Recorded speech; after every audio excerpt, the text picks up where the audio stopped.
Welcome, viewers. This is A Vision Entertainment. Once again, we have another special show for you tonight. This man is not only a stand-up comedian, but he's an entertainer. This man gives the crowd what they want magically. That's what I'm going to use. This Mr. Derek Lee. How you feeling, brother? Good, brother. How? Thanks for having me. Oh man, likewise. I thank you for coming on to the show. I really do. Um, I know we met up before during the interview, but this time this is the enhanced part of the interview. hmm You're gonna boost it up a little bit, you know? hmm Yeah. Just wanted to know how you feeling today, man. Good. I can't complain. That's good. That's good, man. And not only you are, do you consider yourself a comedian or just an Just an entertainer? entertainer, businessman. I send out magicians, face painters, moon bounces, popcorn, cotton candy, funnel cake, Okay. Okay. anything in entertainment, costume rentals, Okay. anything in entertainment is what I do. All right, cool, cool. How did you get into um comedy as an entertainer? How did that happen for you? Oh, I started just auditioning for little competitions and things like that. And Okay. competitions they had in the city. They were looking for poets or comedians, stuff like that. Okay, so I know that you also entertain the children because you said you bring out you have the not the costumes, but you do a little things like I that have for the kids characters, any character you could and the think of, characters. Homo, Yeah, Dora, Winnie the Pooh, SpongeBob, anything that I try to tell young men, especially anything that generates money is a business. Don't have anybody laugh at you and tell you it's stupid or ridiculous. Anything that generates money is a business. that's right. No matter how silly it is, you'll mess around and be a millionaire. That's right. So That's there right. was the person that's a millionaire now that created Uber, and people said, "You want people to drive people around like a taxi in their own car? That's ridiculous." Look where he is now. That's right. I'm sorry. Yeah, that's right. And it put a lot of the cab companies out of business. And it did. Uber took over the world. They sure did. Yeah. hmm Yep. hmm And you're definitely right, man. And just doing that, playing characters and doing entertaining, as hmm an entertainer, what is your favorite aspect of performance? Getting the envelope. Getting that money. Getting that When you money. enjoy what you do and you do what you enjoy, it's the best thing in the world. That's right. Because you keep getting paid to give you that energy. Keep Yes, on going. You know? yes, yes. Wow. And how many years, how long have you been doing this, man? And 96. 96. Wow. Yeah. So you've been doing it big, you know. hmm Yeah. And are you booking any of your own shows as a promoter too? When it comes to entertainers, I book all different type of entertainers. Okay. If it comes to comedy shows, I do some comedy shows in Philadelphia. I like to do upscale, grown and sexy Yeah. comedy shows where people get dressed to go out to have a good time. Yeah. Yeah. And I was there at a few. As a matter of fact, I met you. This is maybe years ago. hmm Working with Raymond Anthony and all these other promoters. But Right. I went to one of your shows at Devon Theater, right? Yes, Devon Theater. Yeah. Which was excellent. You put Thank together you. a great show. Thank you. Thank You're you. welcome. And You're welcome. I try to promote it as a quality. There's a lot of now because of the internet, everybody's got a flyer, Yeah, and the flyer can make it look good, and it really right, doesn't look good. I focus on a quality show. I go right. after the over 40 crowd That's right. because Yeah. I want them to, really get dressed up. You ever go places now? You can go to funerals now, and people aren't even dressed. No. You can go to a job interview. People think a pair of khakis is dressed. I like to have people get excited about my shows. Yeah. To make it a night out with them and their wife, their mother, the sister, family comedy show. And the reason I have family comedy shows because some comedy shows you're too embarrassed to sit there next to your mother because it's some of the stuff they're saying might be grossly inappropriate. That's right. So, Mhm. How do you feel now about comedy shows? Do you think it's getting more out like ridiculous or disrespectful? Because sometimes the crowd will run up on you now, and how do you feel about Well, that? now we're living in an age now where we can't entertainers, comedians have a hard time coming up with jokes. They don't want you to say any Yeah. jokes about this group or that group. Or I've been places when they said, Derek, you do a great show, no political jokes. And I've been places people say, whatever you do, don't talk about, gay people because all of them are here. Wow. They're making the bubble so small that, who are we going to laugh at? People get upset when you bring up race jokes or, now we're living in this age now because of the internet. Everybody gets offended so easily. That's right. People get offended at the comedian. You got people that curse at the comedians, throw stuff at them. It's tough to be an entertainer now. Yeah, in today's world. Yep. Mm-hmm. When you're booking your comedians, how difficult is it working with all of those different attitudes and things like that? Everybody comes with something different. Everybody's personality is different. If you're backstage and you're performing in one of my shows, I just want you to do your act that I saw. That's right. That's right. Stay on the time. If you weren't good, you wouldn't be there. I don't try to taper their act. There are a lot of people, Derek, I want to do this. Like, look, I need 15 minutes. This is the money that you're going to make. It's a yes or no. You can pick a door. The day of the show, I just want you to work. It's like coming to your job. I worked a government job for 17 years. Yeah. I left in 2008 because I wanted to pursue something different. It was time to move on. And I think life is very short. I was 30 some odd years old at the time and I had 2 little kids and people thought I was crazy. But I said, hey, it's 2008. I'm making $60,000 a year. We're making a living. That's right. We're not balling. Now, if you're making 6 figures in 2008, you're balling. But I was making a living. And I just feel like you need to step out there and do what you enjoy because the clock is ticking. Yeah, you could leave this earth at any time. And I would hate for somebody to sit back and say, I could have been a singer. I could have been an actor. Well, why didn't you try it? Well, my mom told me I wasn't good at it. And my sister said, you got to have belief in yourself. Beyonce got 2 legs, 2 arms, 2 eyes. She worked hard to get to where you are. Work hard, believe and achieve. Don't let nobody tell you what you can't do. Absolutely. You're only a quitter when you stop trying. Absolutely. Absolutely. That's right. And how do you handle your acts when they come through? But some are late, some show up and say, oh, I can't do it right now. How do you handle that? Do you still pay them for showing up? If they're too late and it messes up the flow of the show, I'm going to politely ask them to leave. Okay. Because you missed your spot. But things do happen. There's traffic. There was at another show. Things do happen. But I'm into respect, because I want to respect my audience. If my flyer says doors open at 4, show starts at 5, you can almost guaranteed that by the time 5:05, somebody's on that stage. Because I think it's disrespectful to people that arrived at your show at 4:30 and waiting. And 5 o'clock, you ain't ready. That's right. Those are crappy shows. I think it's disrespectful. I think at 5 o'clock, the warm-up act, the singer, the host, somebody needs to be on stage giving people their money's worth. And you will get a reputation for doing quality, or you can get a reputation for doing crap. That's right. And a reputation for doing crap, that's one of the worst. Because your name, you're tearing up your name. Tearing up your name, that's right. Wow. Well, do you think being a stand-up comedian is a natural talent, or is it just something that someone can learn to do? Okay. The natural talents, the Richard, the Paul Mooney, the Red Fox, those are natural. You can go to a comedy college and hone your skills. So it's a little bit of each. But the great superstars like Chris Rock, you're born with it. That's right. That's right. That's right. It's like natural. It comes natural with them, basically. Yes. Yes. Yes. Wow. Who are your biggest inspirations when it comes to comedians? Oh, I like Paul Mooney. Everybody likes Richard Pryor.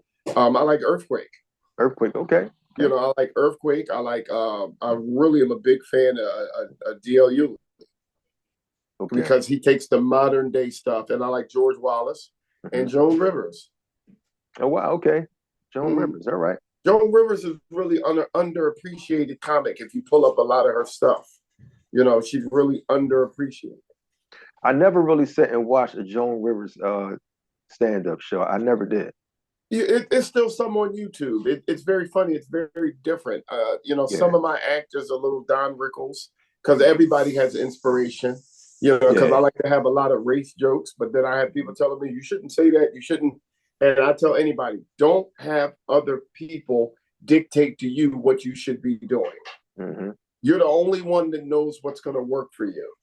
And right. everybody's not going to like everything you're going to have to do. And I tell people all the time, you don't have to like me, but you're going to have to That's right. That's right. respect what I do. That's right. That's right. You know, in this business, even in hip hop and just the music industry alone, when we talking Mm-hmm. about comedy, and I know when you started from somewhere. You started and it was a hard start, maybe a rough start for you. Was there Mm-hmm. anyone in your corner at that time that helped you out along the way to get to where you are today? Honestly, no. I didn't have my entire life. I've always had it hard, and I've always had people criticize me. Okay. For you shouldn't have done that, and you shouldn't have done this. And um, Wow. sometimes your biggest problem can be you. Hmm. I would look in the mirror and just focus and put my blinders on and say, I'm going to be a good promoter. I'm going to have a good act, and I'm going to do that. If I listened to people years ago telling me what I shouldn't do, I would have never been on Comic View, Showtime DePaulo, the Tom Joyner Show, That's right. Dr. Oz, Good Day Philadelphia. I get calls from a lot of people on the outside that see your gift. Wow. And if I listen to people telling me that's not right, that's not good, I wouldn't have been anywhere. And I think there's so many talented people that the reason they aren't where they should be because they let somebody from the outside take Right. away their gift and tell them what you can't. That's what girl, you braid hair, but you're not good enough to get your own hair salon. I mean, Wow. you good for us, and you're good at girl. You're a good artist, but you can't do no real. They've listened to people, Hmm. and I've had people my whole life to tell me I was a bad listener. Derek doesn't pay attention, and I did have a short attention span. But Yeah. sometimes you got to listen to yourself, listen to your heart, Hmm. and have the drive and the perseverance in order to be successful. Success is hard work. You're going to be up a lot of nights Wow. working toward that gift. Well, when you just spoke about how people tell you what you can't do you find that coming from our own people as a black race, Yes. the criticism and you Yes. know it's like they tell you what you can't do. They put their fears on you. We spend too much time. Okay. I admire the Tyler Perrys and the Oprah Winfreys and the Michael Jordans. Yeah. But then now we're in this age of the internet where people try to slander their name and Mhm. well, Michael Jordan used to gamble, and Oprah Winfrey did this, and Jay-Z is doing it now. People don't even need proof to Wow. try to talk bad about somebody. And Wow. and I think it's really terrible now that you can put up any type of bad thing, Mhm. to tear people down just Yeah. off of rumors. Well, I heard they did this, and Kamala Harris, Yeah. I heard they did this, and she did that, and anybody could read anything. And I think we're living in a bad time now that a lot of people, our people who spend a lot of time tearing down each Each other, other. are Right. really disappointed within themselves. Wow. Because if you spend so much time on the internet, you need to focus instead of being on the internet looking up the Illuminati and looking up the different things that you've heard. You could be Yeah. enhancing your children's education. That's You could right. be trying to pay off your house. You could That's be right. trying to grow a business or do Mhm. something. But you're on the internet learning about P. Diddy's parties, Wow. how you want to know about the. I know people to say, well, Democrats are uninformed or Republicans are racist. We spend Yeah. too much time worrying about what everybody else is doing. If we worry about our families more, how our sons are doing, how our daughters are doing, That's to right. seeing if how their credit score is, That's right. if are they educated, are they coming to work, how, are they drug free? Yeah. You're focused on stuff that you can't change. Yeah. That's something more important than the other nonsense that people talks about today. And the world now, we're on our phone learning about nonsense, and it cannot help you grow as a person. No. I'm trying No. to grow as a person to make sure that my children are going to do better than me. My children are going to be more successful than I am. To make sure that my children know that I have a life insurance policy. I have a home that I'm going to have a legal. And I noticed a lot of people who have nothing have wasted too many years with dumb stuff. That's right. Sometimes you got to cut people off. You do. You may love them. Mm-hmm.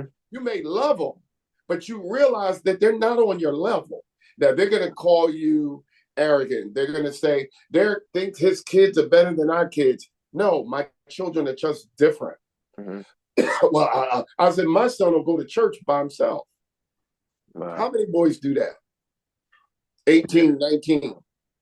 He got his own Bible. He read the Bible, doing his own Bible study. You know, respectful, carries himself a certain way. That's because of the parenting. There's a lot of people that say, my child ain't worth nothing, and my son was so disrespectful. And I say, well, why was he disrespectful? That's right. That's how he was. It's a reason that your son doesn't get along with you. It's a reason that you're doing your daughter, but they don't want to look at that. They just want to blame the child. And I can own all of my mistakes. Wow, you know, you often speak your mind. That's one thing I know. You often speak your mind. You have no problem with holding back. Yeah. Do you think when it comes to speaking about Black women, right? There's a lot to go around that. There's a lot. Do you feel as though your conversation end up being controversial because you speak the truth? Yeah. Well, my truth is my truth. Yeah. Now, I love Black people. Yeah. And a lot of my classes and what I do with men's group is to help Black men. Okay. I noticed that a lot of people say, well, how Black women have not the 70-year-old generation, not the 60-year-old, maybe not even the 50-year-old. It's these new 40 and 30-year-olds. And 30s and 40s. They walk around and say how they don't need us and how they could do it without us. And ain't nothing you could do for me, I could do for myself. And be a real man. I hate when they make these comments and they say, be a real man. Who are you comparing me to? You don't have a man. Yeah, true. How you gonna compare me to somebody when everybody's divorced? Yeah. Everybody. Yeah. Everybody's divorced. So who is this fictitious man that you want us to be like? Mm-hmm. Is it your third baby daddy? Or is it the man that you left another man to be with?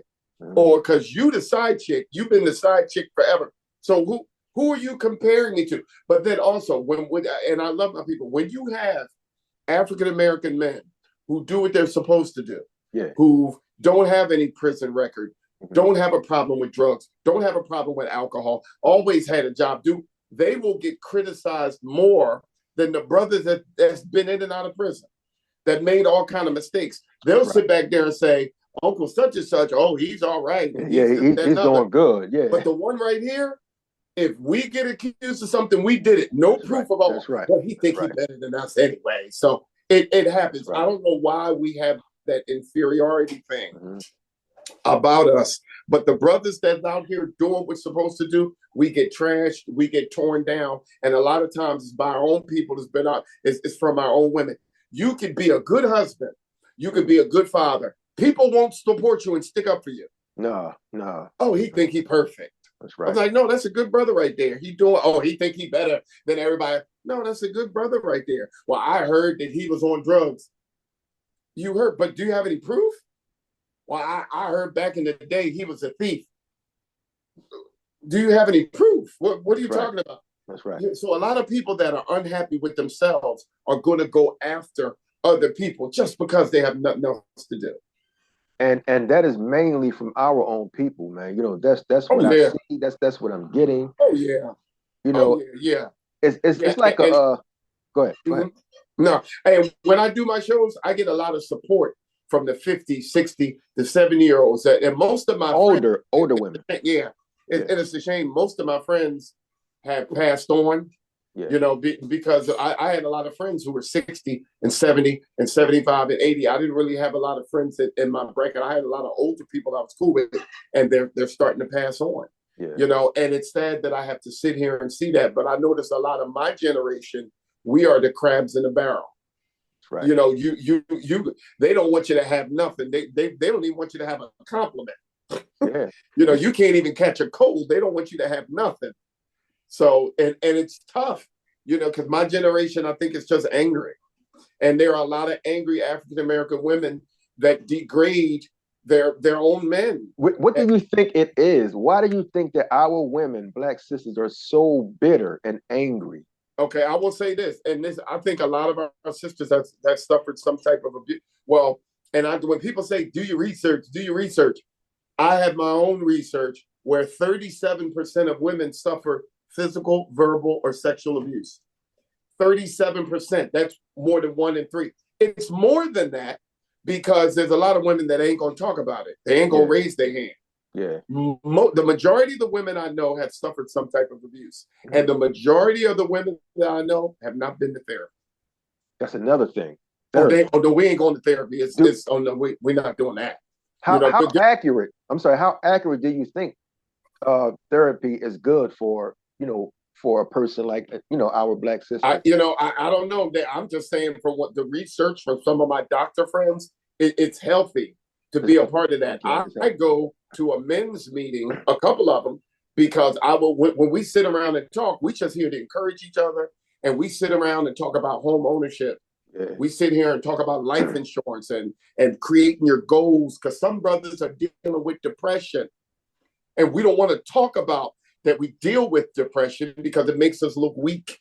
Yeah. When when the coronavirus came, I had to close my store because the mayor said there's no more parties. Can't have parties, ban on parties. Yeah. Ain't no need for me to go to work because the parties are banned in Philadelphia. Yeah. And I was sitting around here with something to do. I went through a little depression, like, oh my God, what am I going to do? I had a savings that I could live off of, but I was like, oh my God, what happened? I was just getting up. I didn't have any, and the main thing a man wants to do is feed his family. So that coronavirus started a lot of thoughts in myself, like, man, what's my goal? What am I going to do? I felt like I was a failure. It passed quickly, but we don't want to talk about depression. When I have to deal with people that's in my circle that tear me down, and then I got to deal with people that don't even stick up for me. Yeah. And then I sit back and look and I say, Derek, don't worry about who talks about you. If they're talking about you, you must be important to them. Don't worry about who don't support you. Okay. You know what you've done. You know you take care of your family. You know you take care of your kids. I had a friend of mine call me. I don't have to prove anything to anybody no more. And that's what I was trying to do, trying to prove. I don't have to prove that I'm a good father. You know what I mean? I don't have to prove that I'm a good man. I don't have to prove that I'm a good business person or this, that, and other. Long as God knows, long as he knows, it doesn't matter. I'm good. I was going through that because my father was such a failure, and there were so many failures around me. And I hate to say that. I don't want people without children telling me how to raise my children. I don't want people that's never been married trying to tell me how to have a good marriage. Yeah. I don't want nobody telling me, you ain't even got no woman. You trying to tell me how I should treat a woman. You ain't got one. Yeah, yeah. I don't want to. I'm not buying your book on how to take care of children. You don't even have a child. That's right. That's right. It's a joke to me. I used to say, I don't want poor people trying to give me financial advice. Your credit score is 500. You paying rent. You moved in with your woman. You charge your father rent because your father's lit. Now, what kind of crap? A friend of mine, they charge their father rent. How do you charge your parents for living with you? It's selfish. People just doing everything now, man. Oh, well, where is he going to live for free? He only gets $2,000 a month. He's an old man. You let that old man take his check, go on down there to the casino and to the diner. That's all he wants to do. He doesn't live his life. Yeah. I don't charge my children. I don't charge my kids rent. Why would I charge them rent? No, their rent, you save when you graduate college, go on out here and buy a home. Mm-hmm. But I know some people, but all they're going to do is waste it. And if he take home $500 a week, you need to get some of that. I don't need that. I was paying these bills before he was born. But what you're making a valid point. I want to go back a little to when you mentioned about fathers, right? Now there's some wonderful fathers, right? Now, what is your thoughts on, because we talked before and you mentioned about a woman that wasn't raised with a father in the home. So basically, those are some of the issues she may have with the anger and the bitterness. How do you feel about that? Well, me and my daughter, we do our daddy-daughter date, because I'm teaching her, like, I've never cursed at a mother. I've never put my hands on a mother or any woman. But then people will say, oh, yeah, I remember. He people, he ain't perfect. I know he curses at a woman. No, I don't do that. I try to be an example for my daughter. So my daughter, that's the bar. I'm the measuring stick for my daughter and Yeah. her husband. So she'll know I never jumped in your mother's face. I never cursed at your mother. Never put my hands on her. Always worked. Because how are you going to tell your daughter to find a good man and every last one of your baby fathers was worthless? Wow. So I just feel like us as men, we have got to be the backbone in the household. The backbone to every household, to every other race, is the man, except in the Black community. Now let's talk about the man that was in the house home, but the woman, for some apparent reason, look, since you seeing somebody else, you're not seeing your kids anymore. Now you got that type of woman. Yeah. You use them as a pawn. Yeah. So now you have those type of fathers that is going through that situation. Yeah.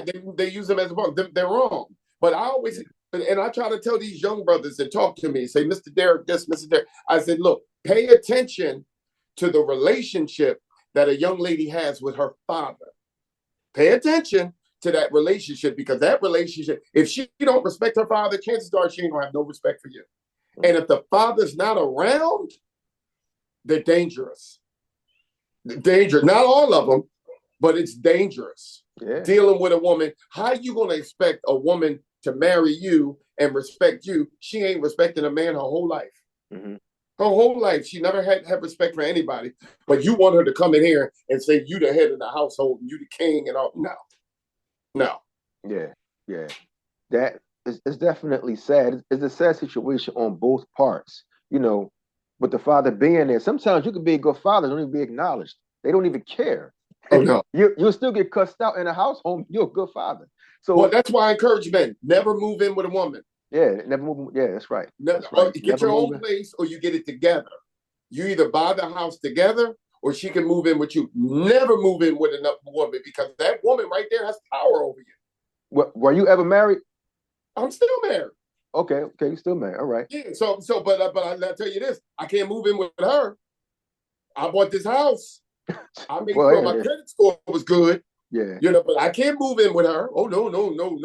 You can come here and get your stuff. No. Because you can't be a whole man in another woman's house. That's right. You're right. You can talk absolutely, a little talk. Absolutely. And if y'all not get along, honey, you're free to go at any time.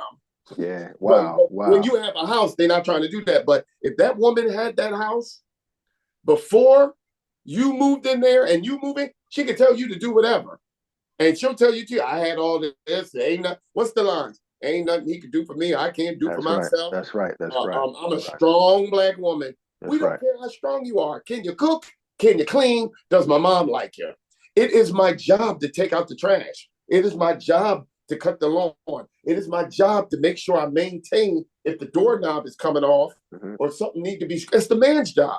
It's the one, and I know some women ain't gonna like it, but it's a woman's job to maintain the cleanliness of the house, especially if that man works more. That man is working more. You home all day. You can't mop. Dangerous. That's a trifling woman. They'll call us trifling in a minute. Yeah. Am I wrong? And they'll talk about you and kick you out. Talk about you in a minute. I think it is the woman's job to maintain the house, but a lot of times women don't want to be told that. Man. So let's get this right. You were home all day long. You couldn't clean the bathroom? Well, I was busy. I was this, that. No, you got to be a whole woman.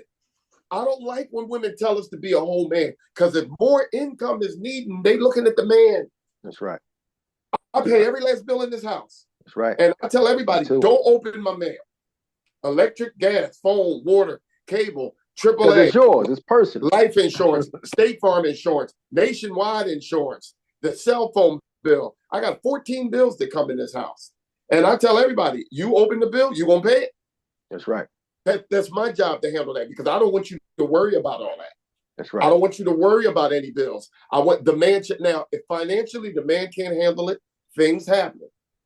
Things happen. But you're gonna But work I as do a feel team. like if the woman is home all day long, she can't wipe down the refrigerator.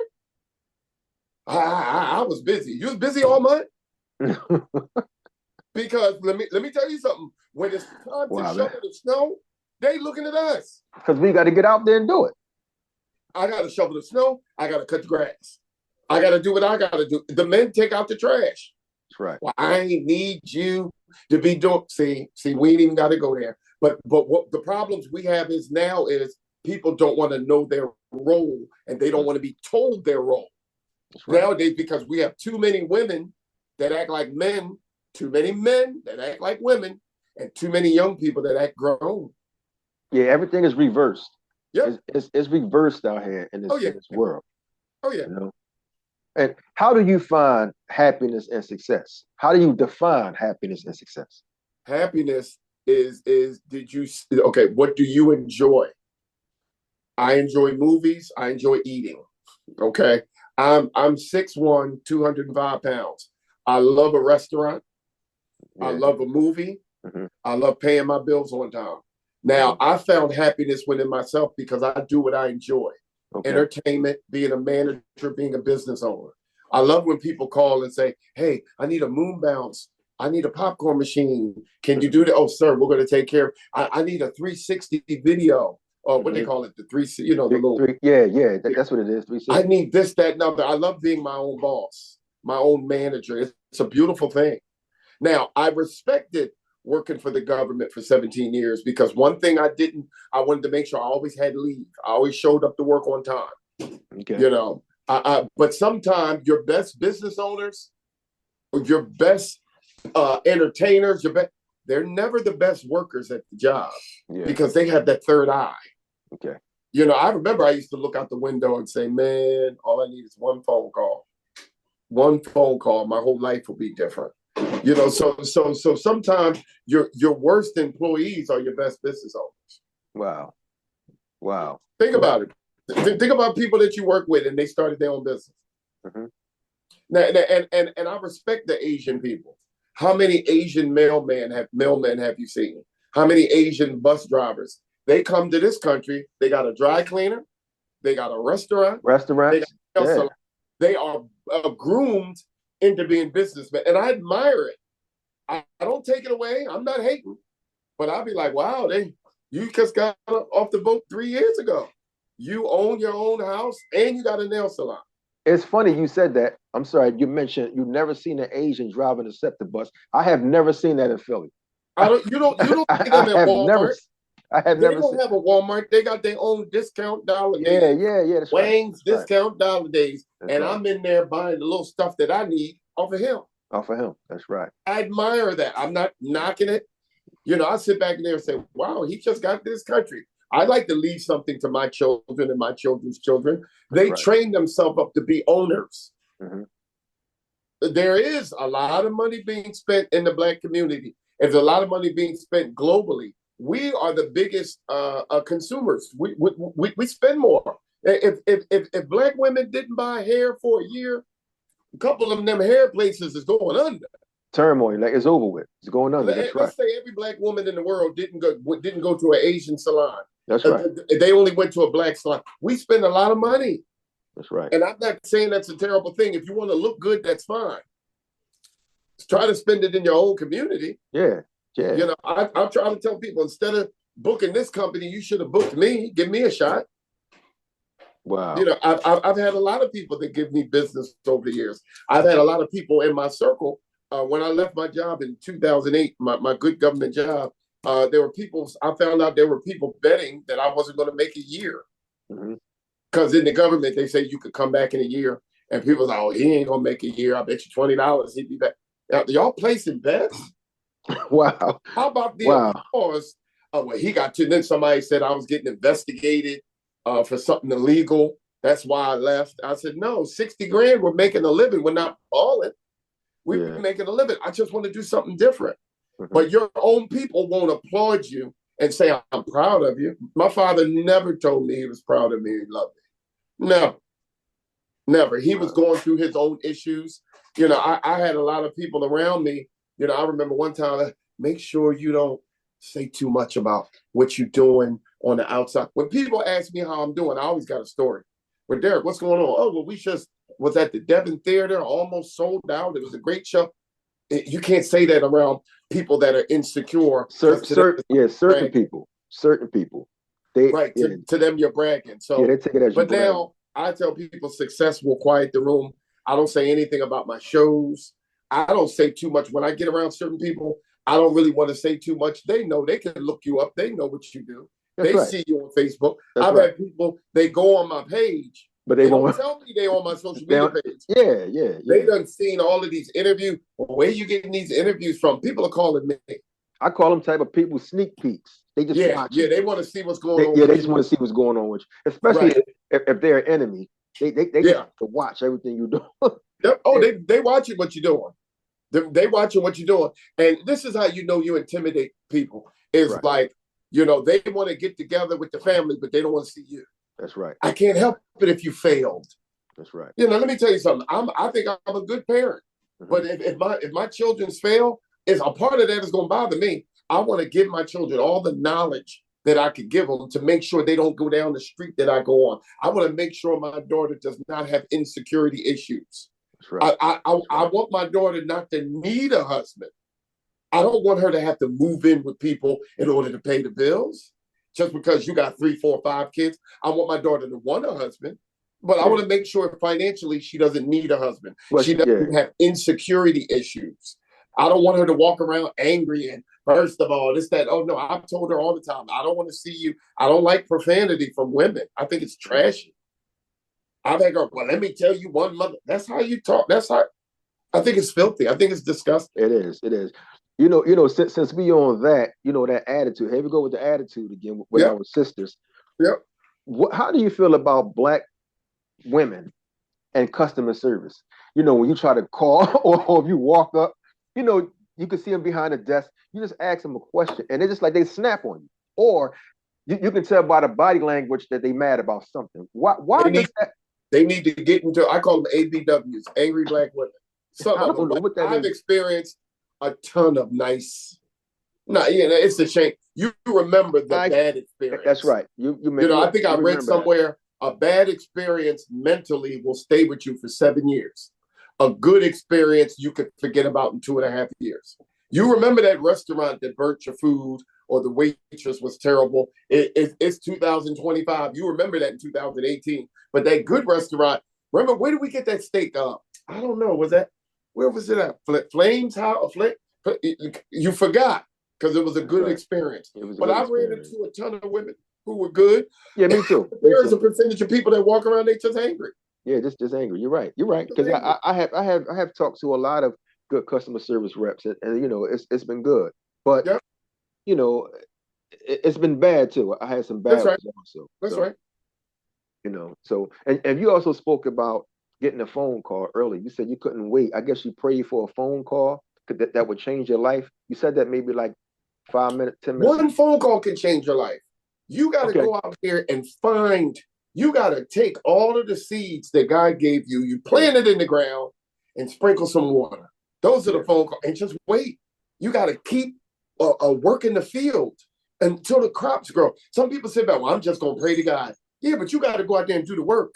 That's right. You got to do the work in order to see the fruits of your labor. That's right. One phone call can change your life. When was that moment? Just one phone call. You're right. And when was that moment when you knew that you made it? This is your time now. I want to say it like that. It wasn't a phone call. I got up from my desk August 1st of 2008 and went to my supervisor at the time, Al Frisbee, and I said, I ain't coming back. Just like that? I was, something, I was there 17 years. Wow. And I just said, something, why not?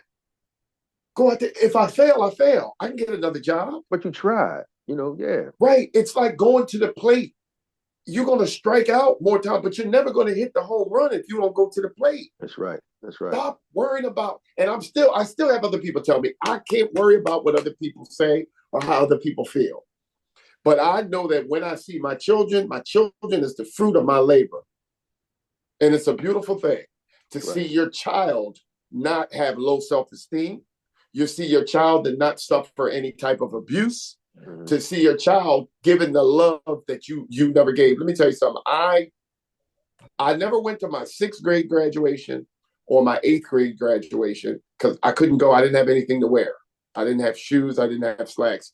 Yeah. And I only went to my high school graduation. And I told myself, you know, when I want to make sure I go to the schools when the kids have stuff and just to be a part of it. I couldn't make every last, track meet, soccer game, but I made sure went to a lot of them and showed my face. And I'm proud. Yeah. I don't want to tell my son, you can't go to the graduation because you don't have shoes or you don't have slacks or you don't have that. No. I feel like certain days are like Christmas. That's coming last year. That's right. I remember at my daughter wanted to go to Canada to the school, and she came to me crying. She said, Daddy, mommy said, years ago we went to the zoo. Now they got kids going to Canada. That's the class trip. And she's like, Mommy said she's not sure because it costs this amount of money. And I said, oh, you going on a trip. That's right. I used to have to miss her. Oh, she went on that trip. Right. I feel like when what you put into your children is what they're going to give you back. And somebody told me the other day, yeah, well, you don't spoil your kids. Where's that written at? Who started that? You don't spoil them. No, I want my children to have a good life. So yeah, well, you're only supposed to buy them a couple of gifts. Says who? Where's that written at? I treat my children good, and that's the love I put out because eventually, when I get 70, 75, I can't wait to go out with my son, and he's paying all the dinners I paid for. Oh, he gonna pay for my steak dinner. That's right. If I'm old and I got to stay with him, I ain't paying no rent. I'm going down to the casino. I'm playing blackjack. I'm watching the game. I earned that right. Who want to be 80 and still working? Because you have to. Man, look, not me. Show me a woman that wants to go out with a man and wants to pay. I'm going to show you a liar. She's lying. Don't no woman want to pay for her meal. Don't no 75-year-old still want to live with their kids and pay rent. Nobody wants to do that. You do it because you have to. So I'm putting 100% into my children. Somebody was like, "No, see, when you spoil your kids, that's not right. You don't give them much; it makes them strong." I said, "No." I think they probably got it wrong. They using spoil as you instilling you trying to put something good in their brain, and you stay on it. When you spoil a child, you do whatever they want you to do without discipline, whatever it is. I want them to come downstairs. They're going to see some Christmas. We're going to have a good time. Everybody's getting a gift because I'm blessed enough. I'm at the part of my life when I could do that. A lot of my childhood, it was, I don't even want to mess up this video. It wasn't good. I have a lot of memories that weren't good. Well, we all did, as far as like. But I look back on it and I sit back and say, boy, we didn't really have much. Did it make me stronger?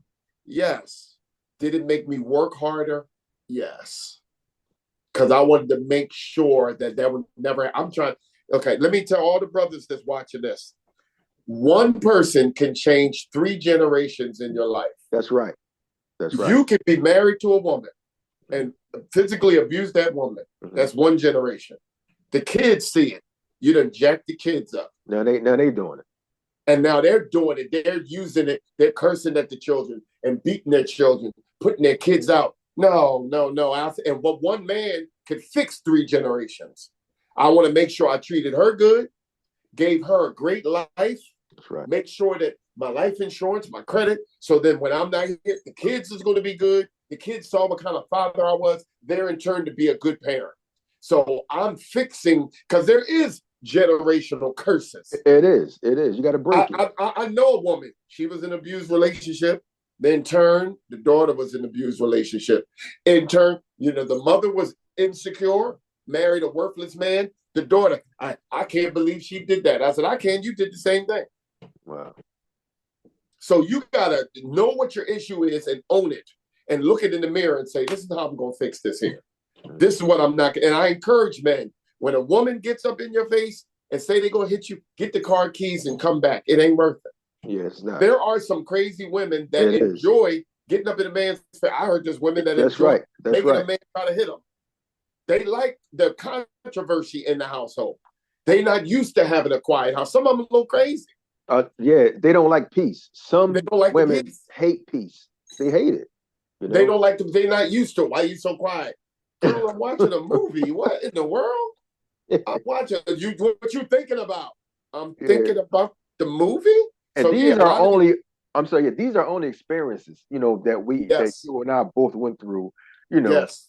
So that's just what it is. What's the most important lesson you took from a past relationship? From a past relationship? I didn't have a lot of relationships. You talking about with women? Yeah, probably just one. If you had two, just one. Like Serious relationships? what was the most important lesson you took from a past relationship? Save your money. Yeah, Because that's once all. that you start thinking about all the dinners and all the stuff you done bought, and now she ain't with you. Wow. It, I should have invited them over a little more instead of going out all the time. I start thinking about all them restaurants. Ooh, that was a lot of money I done wasted that year. I sent a whole lot of back in the day. You could get a dozen roses delivered for $29.95. Yeah, Now I think it's about $60. it is. It's a few dollars now. But years ago, it was $29.95. That was with the delivery. I was the man back in the day. Now, shoot, let you deliver something on Mother's Day. Might be $60. Wow. Wow. Mm-hmm. Wow. What's going on with you now, man? What do you have coming up as far as like the comedy shows and any other type of I'll events? be in Maryland at the Potter's House.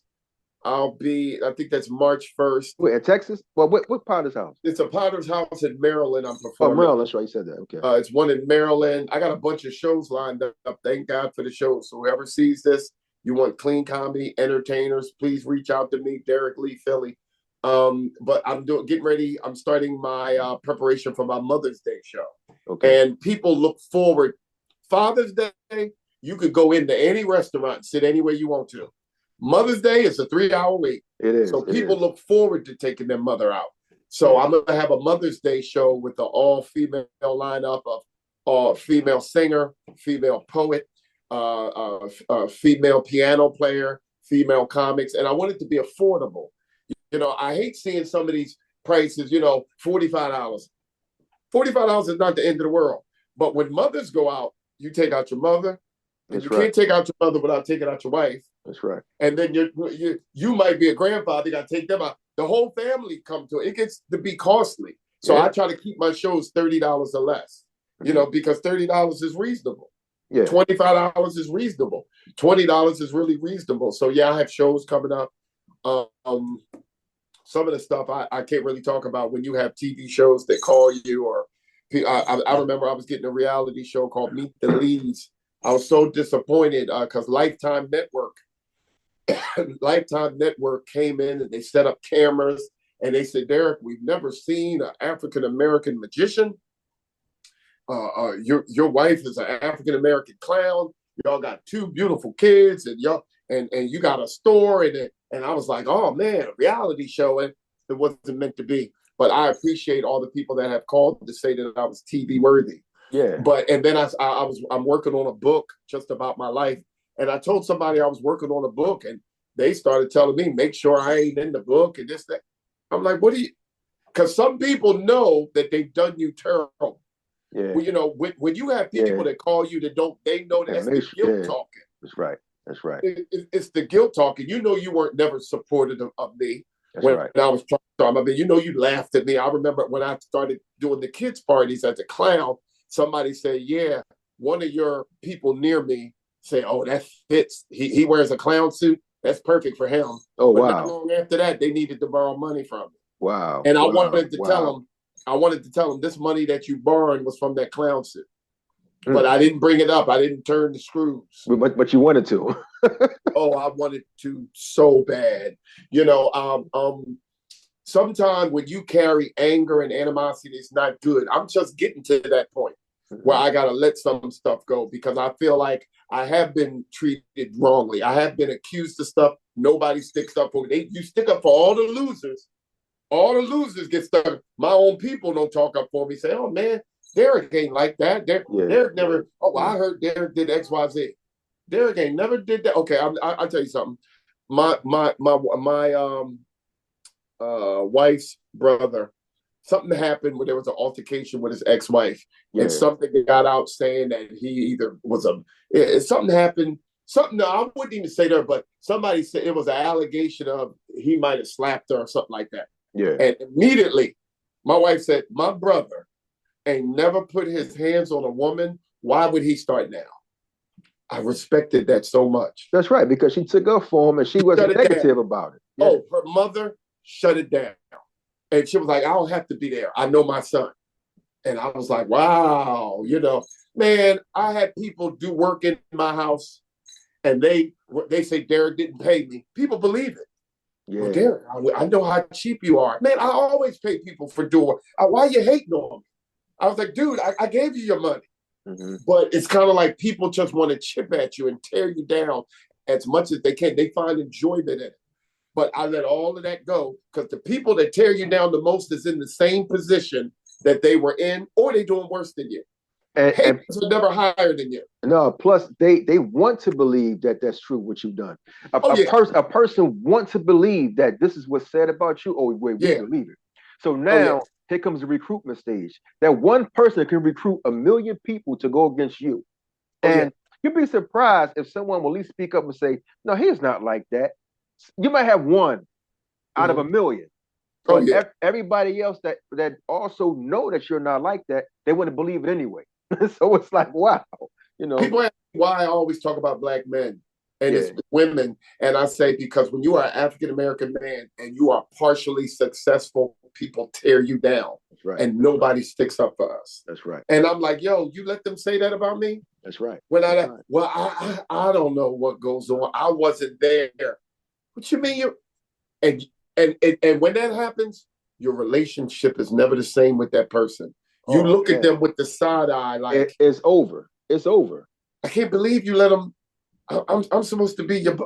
And the first thing somebody says, just get over it, just be a man. But it's like I'm dealing with this from all these different angles. Derek, I heard your moon bounce didn't show up, and why? The moon bounce showed up the lady line. What are you talking about? Well, if the moon bounce didn't show up, why is she paying full?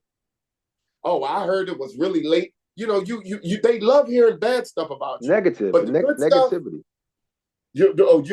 Good stuff. They never say, "Hey, man, congratulations, you've been in business 28 years." But you have to count your blessings. You know why? Because if a person take that much time out to try to destroy you, you know how important you are. Yep. To them, like they look at you like, wow, I can't wait to see him die because he's too important. Like my wife always tell me, be happy when you hear these negative things about you, because you're doing something that they're not even doing. People still stuck in the same situation. So haters are always beneath you. Yeah, you never see Tyler Perry talking bad about nobody.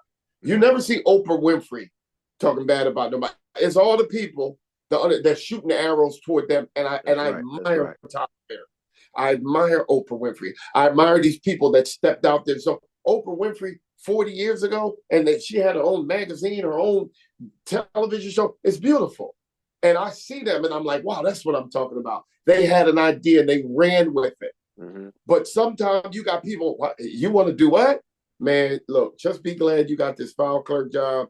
File these folders and be happy. Yeah. No, I think I want to start my own shoe business. Well, why would you do that? And then you can't put big dreams in narrow-minded people's heads. You can't put big visions in the narrow-minded people's heads. They can't see it. They can't. All they see is this right in front of them. They can't see it. They can't. This world is so big, but they have to stay in one city or just one place. They don't want to go nowhere else. Yeah. So basically, they comfortable, man. Oh yeah. But we enjoy more hearing negative than we do positive, because it makes them feel more comfortable, brings you down a couple of pegs. I used to have to tell people, no, I did never said my children are better. They're just different. One thing I could say, the mother, the success of the children, a lot of it falls on the mother. That's right. Because the That's right. mother's the nurturer. You know, my kids used to sit at the dining room table. Their mother used to sit them there every day after school, hour and a half, going over their homework, going over their homework. Right. Wednesday night, she pull out the Bible and she's reading them the Bible. They would have Bible study, or she ran them to the church for Bible study. Yeah. Both of those children are in the church. Both of those children are in college. Wow, Well, college don't make you no better, and church don't make you no better. Would you rather have your children at the age of 19 to be in college, be in the church, or what better place? What two better places would you rather have, know that your children go to all the time? They go to college, you go to church. Give me two other better places. College and church. You know, I can't think of no better place. Yeah. I had somebody tell me, just because people go to college don't make them smarter. Yeah, but I don't want to be like you and be dumb and broke. Okay? Because statistically, young people that go to college, when they graduate, they make almost $1 million more. A person that graduates college makes more money than the high school person, because the high school person gotta get the entry level job. Yeah. The person that went to college, he ain't got to get that entry level job. No, you just want better for your child. He can go for, yeah. I don't want to be living off my kids when I get older, but if I do, I ain't gonna be working. I'm going to the casino.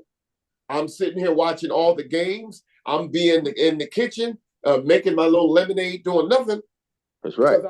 I did my time. You've earned that, you know. I've earned that right to do nothing. That's right. That's right. Mm-hmm. That's right. What's been your biggest challenges in life, and how did you overcome it? My biggest challenges in life, I think, is dealing with not coming from anything. When you don't come from anything and you struggle, you keep those same issues. Those same issues are with you because you struggled so long. Okay. Somebody used to tell me, how come you always talk about how much something costs? I said, because I'm watching my pennies. I know it irritates you, but I'm like, yeah, I got the TV on sale, $699. Why are you always talking about that? Because I didn't have anything. Okay. So I tried to watch every last penny. Okay. So the struggles I had was the childhood struggles. Mm-hmm. But a lot of us have childhood struggles. We don't talk about it. We hold it internally. Right. And then it affects our relationships as we get older. And remember, African American people don't go to, we go to therapy the least amount of all the races. The least amount out of all the races. So we're dealing with a high amount of divorce, a high amount of depression. That's right. We'll sit back there and go through depression. Mm-hmm. And there are pastors a couple times over the past 10 years that committed suicide. We're dealing with certain things, and we don't have anybody to talk to. Yeah, I went through that. There's nobody that can understand what it's like to be enough. How you gonna tell me to be a man? There's no other man in the family that I can talk to. Wow, be a man. Ain't no other. I don't see no other husbands. Mm-hmm. I see a bunch of boyfriends and a lot of y'all side chicks, and there's no other men around. You didn't have it. Didn't have it. That's right. Wow, that's deep, man. That's deep. Yeah. You can carry that with you. Yes. It's like you're being very careful of how you do things down in life. Yes. And a person wouldn't understand that. Yes. You know? How I speak to women, I make a point to not use profanity to women. I make a point, and I've told them later, do me a favor. I know yesterday the conversation got heated. Don't curse at me. Mm-hmm. Well, no, you know how it is. I was just, no. Let's just get this understanding. You know, I know we cool and we work together. I don't do the profanity thing. You know, and I don't even, I get a flashback, think about my father, and that ain't good. I don't like women that curse at me because I don't curse at women. Mm-hmm. Wow, well, that's once again, you know, that was a good point. Yep. And what's one thing about Derek Lee that others would be surprised to learn about you? Be surprised to learn? Yeah, like, wow, I didn't know that, you know. But like I have a fear of heights. I have a fear of heights, and I can't swim. Oh wow, okay. So, you never went. For years, I had a spirit of depression, of disappointment, because I thought I should be further than what I was. I had people that came over and they see, it's a picture, Derek Lee. I'm in the Inquirer. I'm in the Daily News. I in Philadelphia, I was written up in every last newspaper at least twice. I got it all on my wall. Derek Lee opens up a clown college. Derek Lee owns a costume store. And there was for years, I just felt like I wasn't where I wanted to be. And I had people say, man, what you talking about? I just felt like, I don't know what it was. I had the spirit of failure in my heart. I feel like I wasn't good enough. I feel as though I didn't work hard enough. I don't know why. I don't know where it comes from. It passed, but I felt like I was supposed to be here, but God had me here. Because sometimes God ain't going to take you here until you can handle it. I wasn't ready to handle certain things. It's almost like buying a Porsche. Them oil changes is more expensive now since you got that Porsche. That's right. You ain't getting no $39.95 oil change. If you got you a 2025 Expedition, them tires ain't for 100 no more at Pep Boy. Oh no, we talking about $600 a piece. Right. So yeah. So I had to realize God put me at a certain level to make sure that I can handle it. That's right. So yeah, I suffered a spirit of failure because I felt like I wasn't where I wanted to be, and I should be more successful than what I was. Yeah, in the beginning, I can understand that. In the beginning, when I first started doing my my media podcast, yes. In the beginning was 2017 when I started.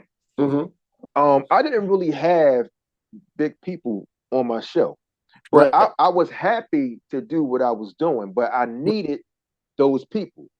Right. I was like, wow, I don't know why it's not happening for me. This and that. I'm praying.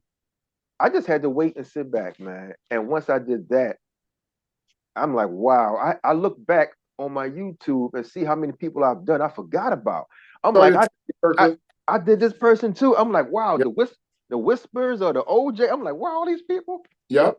So you got to wait. Wait your turn, man. Wait until tell TK Kirkland he need to call the Black Magician in Philly. Have him open up for him. I definitely would. Yeah, yep. He's a good friend, man. Yeah, Yeah, you need to put because everybody comes at him. But magician, comedian, don't say magician, just say magician, because they're going to be like, I don't want that. He think it's going to be a bird act. Magician, comedian. You see my act. Yeah, you're real good. Yeah. I'm in the audience, and then I only do a couple of tricks, to show them something different. And then that's my set. I'm done.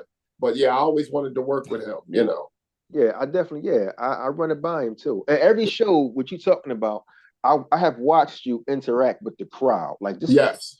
Do you do that at every show you have? Pretty much. Yeah. I want to be different. I can't stand behind the microphone. I got too much energy. I want to be out in the audience pulling people up because I want them to feel like it's a show, but it's an experience. That's right. Like that video you did was really excellent. Send that to TK. Thank you. Do that for Thank me. You. Yeah. Fast forward. Tell them the good stuff with the bottle. Yeah. So, but the bottle thing is amazing. But I do that because I want to be different. Mm-hmm. I don't want the same joke, the setup, punchline, I want to sit there. Where you from? Come on up on stage. How you doing today? And I notice people take to that because it makes me different. Yeah. I would like to know, when you did the bottle joke, just everything you do when it comes to magician, when it comes to that stuff, do you learn? I mean, you don't have to tell your techniques. How do you watch something? Like, how do you learn how to do these tricks? You have mentors, you have teachers, videos. You read your instructions and you make it work. But I like to trick the work for me. I like to do something. Some people do it differently. I do it different. I want to do something. They say, wow, that was really different.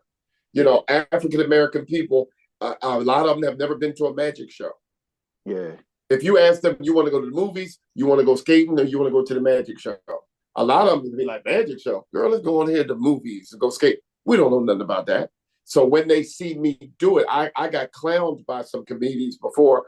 Oh, he up here doing tricks. But when I got done, they have to respect what you do. Because I want to make it funny. I don't want to fool you. I want to entertain you. The best thing about your job is doing what you enjoy, and you get an envelope after that. You worked not even an hour sometimes. You worked a half an hour, and I thank God for those envelopes, because what I make sometime in a half an hour, some people don't make all week. That's right.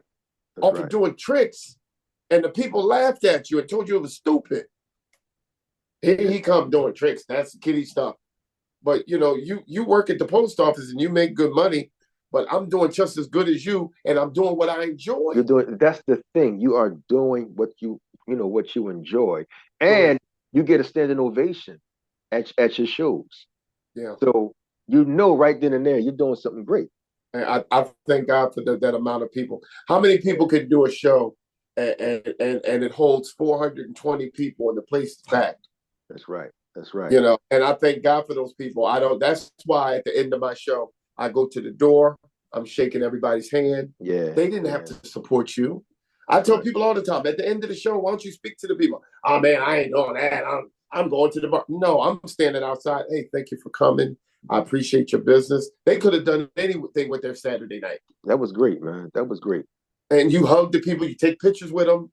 Now, the hardest thing is people will remember you years later. You have no idea who they are. That's right. But I saw you at such a. I had somebody say, you did my child's birthday party. I was like, oh yeah, they were turning 1. I was like, yeah, well, how old are they now? 24. 24. Wow, that long ago. Wow. And they remember you. They remember that experience. Yeah. Because you stood there, you took pictures of. That's a day they're going to remember. Wonderful. That's a special day for them. You want to make it great. That's right. So I tell people, especially if I'm some of us entertainers are making $300, $400, $500 in a half an hour. In a half an hour. Mm-hmm. And that's a common amount of money. Some people don't make that all week. That's so right. You need to appreciate those people and say, hey, man, thank you so much. My name is Derek Lee for coming to my show. Y'all could have been anywhere. Follow me on Instagram, Derek Lee Philly. And if you need anything, if you need entertainment, make them feel special, That's right. That's right. That's right. You're doing a wonderful job. Derek Lee, the entertainer, thank you. The stand-up comedian. He has a lot of jobs right now. Yeah. I want to thank you, man. So, we have the show coming up. What is those dates for the shows? I know you have one in Maryland. I mean, I don't know all those dates, man. But I just know the date of my show is May 10th. Yeah, your show is May. That's Mother's Day. It's going to be the night before Mother's Day. It's going to be at the Devon Theater again. You'll be there. It's going to be at the Devon Theater. I'm working on all the specifics. It's a Mother's Day show. Go on Derek Lee Philly. Keep in touch with me. It's going to be a great show. It's very affordable. You want the whole family to come go on. It's not a Christian show. It's not a gospel show, but it's going to be a clean show. It's clean comedy. Clean. It's going to be a clean. You're not going to hear a whole lot of 4-letter words because that's not. You might hear nigga. Every now and then, but yeah. Because I'll be saying it. It's going to be nigga, but you're not going to hear a lot of curse words. It's going to be a clean show, and we want people to. If you only go out 3-4 times a year, you want it to be a nice experience because there's no more clubs where you can go dancing. When the last time you've been dancing? That's right. Ain't no more clubs. So now you want to get dressed. You got all those suits in your closet. You ain't been nowhere but to a funeral. Take one of them suits out and come down to my show. Hey, this is Derek Lee, and right now you're watching A Vision Entertainment. Please check him out. He's got the best show in Philadelphia.